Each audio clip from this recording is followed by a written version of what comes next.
Halo pembelajar semuanya, how are you today? May God bless you all, amin.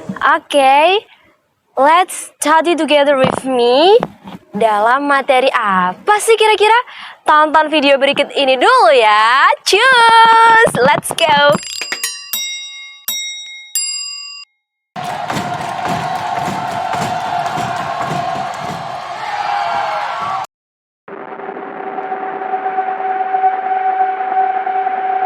Halo belajar, bertemu dengan saya Nadia Nafisira.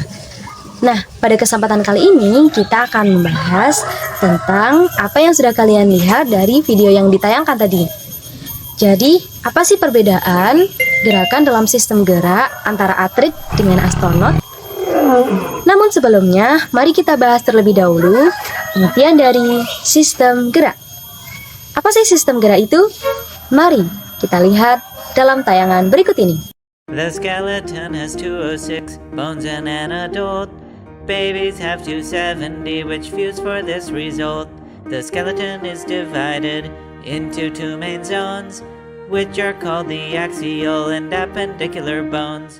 The axial skeleton is topped by the skull. Your brain is in the cranium, which acts as a whole. The mandibular jawbone is able to expand, which is useful for talking, as you can understand. The ossicles are small bones found inside your ear, the malleus incus stapes, which all help you hear. Sound waves are amplified by these three bones, and then move to the cochlea, which discerns the tones. The rib cage helps to protect the lungs and the heart, with 12 ribs on each side, the sternum in the front. Your vertebral column, made up of vertebrae, are stacked up very neatly in a vertical array. The cervical vertebrae make up your neck. The spinal cord keeps your reflexes on deck. The ribs are supported by thoracic vertebrae. Lumbar ones are at the end of the spinal cord pathway. 5 sacral vertebrae are fused to form your sacrum, which holds your upper body and is found in your bum. Below it is the coccyx, or the tailbone. In humans, the coccyx has not really grown. The appendicular skeleton, 126 bones, in shoulders, arms, and legs, as we have here shown. Your scapula, also known as your shoulder blade, next to the clavicle or collarbone is laid. You have 3 arm bones, 1 above and 2 below. Here they come together to meet at the elbow. The bones of the forearm are the ulna and the radius, the humerus in the upper arm, so don't you forget this. You have 54 bones in 1 hand and 1 wrist. Of carpals, metacarpals, and phalanges these consist. The proximal, intermediate, and distal phalanges make up your fingers, which you can move with ease. Remember that your hands are where you find the carpals, and the feet are where you will find all your tarsals. The hip bone can be divided into 3, the ilium, ischium, and pubis, as you can see. The bones in your leg, well, there are 4. The patella is your kneecap, and then there are 3 more. The tibia and fibula are found below the knee, and the femur's found above it, as we can all agree. There are 52 bones in your ankles and your feet. Once you know the hand bones, these will be a treat. There are the tarsals, metatarsals, and phalanges. Remember that they are proximal, intermediate, and distal. Sistem ini bekerja melalui koordinasi antara tulang, sendi, dan juga otot, di mana tulang sebagai penopang tubuh, sementara otot membantu menghasilkan gerakan dengan kontraksi maupun relaksasi. Dalam tubuh manusia terdapat 206 tulang yang membentuk rangka sebagai kerangka utama tubuh. Tulang ini terhubung melalui sendi yang memungkinkan berbagai jenis gerakan. Selain itu, lebih dari 600 otot bekerja secara harmonis untuk mendukung setiap gerakan, mulai dari yang sederhana seperti mengedipkan mata, hingga gerakan kompleks seperti berlari atau melompat. tidak hanya berperan dalam pergerakan saja loh. Sistem gerak menjaga postur tubuh agar tetap seimbang dan stabil. Oleh karena itu pembelajar, menjaga kesehatan tulang sangat penting. Asupan makanan yang kaya akan kalsium dan protein serta kebiasaan berolahraga secara teratur dapat menjaga sistem gerak tetap kuat dan berfungsi dengan baik. Asad, bentar lagi aku ada lomba. Ayo besok latihan fisik bersama, mau kan? Apakah pembelajar tahu bahwa gaya torsi berperan penting dalam pergerakan sendi dan otot loh? Contoh penerapannya seperti apa? Mau tahu? Oke, pertama, sendi dan otot sebagai penghasil torsi. Jadi, otot rangka bekerja dengan menarik tulang melalui tendon, menciptakan gaya yang menyebabkan rotasi di sekitar sendi sebagai poros. Misalnya nih, saat kita menekuk lengan dengan otot bisep, gaya yang dihasilkan oleh otot menciptakan torsi pada sendi siku. Kemudian, lengan momen dalam tubuh.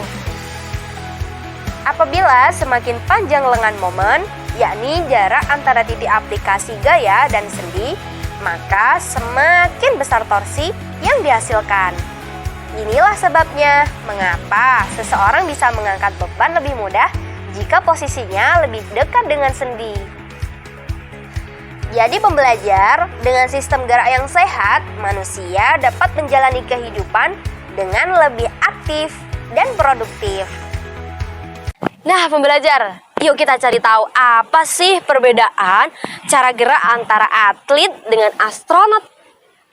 Ya, atlet itu menggunakan kekuatan ototnya serta kelenturan sendi untuk apa sih?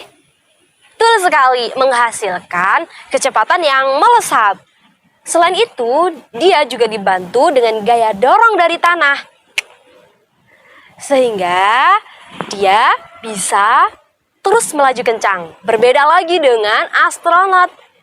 Dia melayang-layang di luar angkasa. Mengalami kesulitan untuk bergerak karena tidak ada gaya gravitasi yang membantu dia Tertarik ke pusat bumi. sehingga memerlukan bantuan dorongan dari benda lain atau dia mendorong benda lain tuh dia bisa bergerak. Seperti itu jadi bedanya. Sampai sini tahu kan? Nah, gimana kalau misalnya kita bikin alat yang mampu menghilangkan gaya gravitasi di rumah untuk beberapa hal. Misalnya saat kita angkat galon, berat kan ya? Atau saat kita mendorong lemari. Nah, gimana tuh? Menarik nggak sih? Tapi sulit juga ya. Skip dulu lah. Yuk kita lanjut materi berikutnya.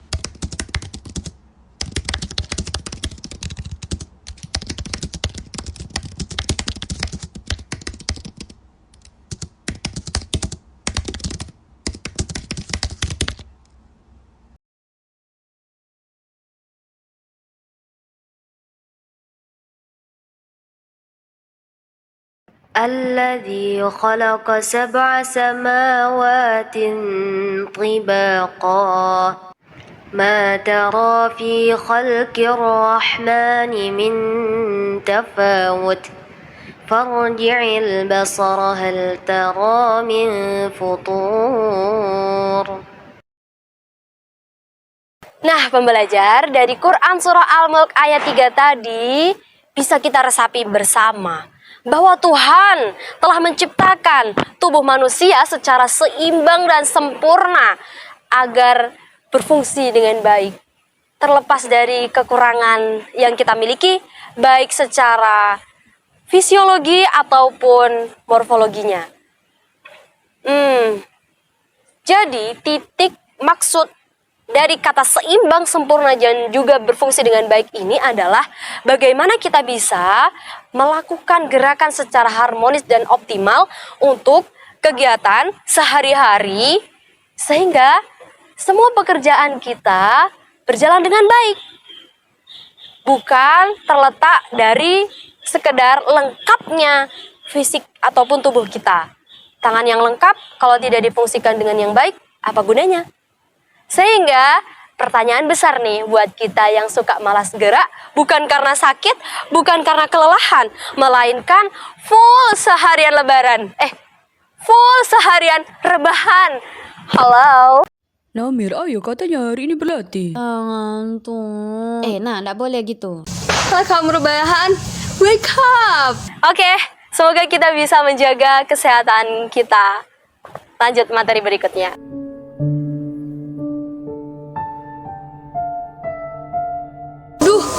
Kasihan sekali. Kenapa bisa cedera ya? Why? Apakah ini karena kurang pemanasan kemarin? Diajak latihan sih tidak mau. Bener nggak tuh? Ya, sebenarnya pemanasan itu sangat penting.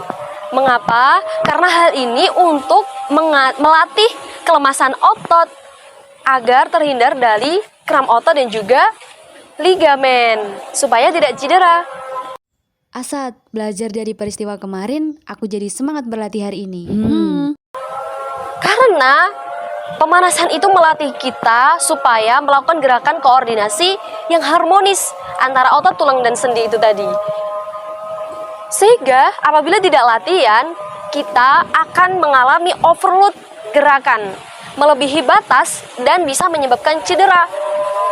Jadi sebenarnya sistem gerak kita ini juga memiliki batas kalau tidak melakukan latihan secara baik. Sehingga penting sekali pemanasan, apalagi untuk perlombaan yang itu melibatkan pekerjaan atau gerakan yang luar biasa. Bener kan? Iya. Oleh karena itu pembelajar, apabila kamu seorang atlet ataupun mengikuti perlombaan di sekolah, harus pemanasan dulu, harus latihan secara serius dan istirahat yang cukup.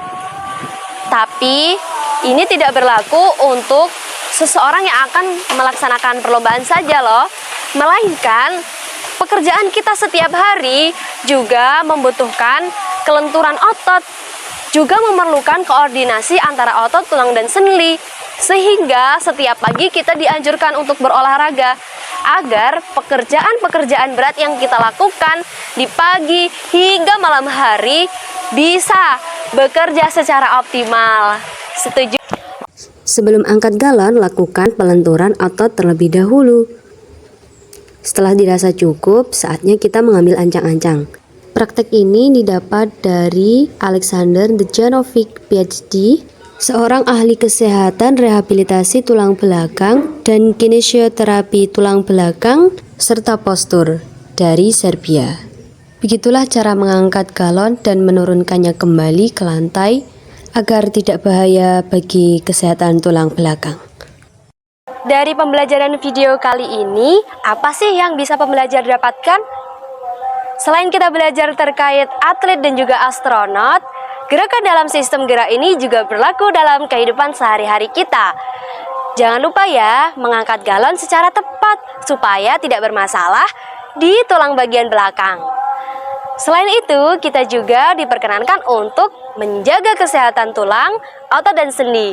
Dengan cara apa? Yang pertama, makan makanan yang halal lagi baik secara terukur. Yang kedua, kalau ingin sehat, jaga kesehatan dengan olahraga secara teratur. Yang ketiga, apabila merasa lelah, jangan sering-sering larut malam kalau tidur. Segera istirahat, tubuh pun sehat dan subur.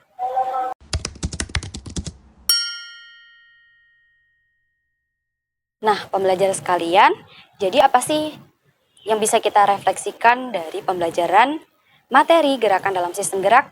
Mari kita sambil simak materi ya. Untuk yang pertama, semangat dalam latihan fisik.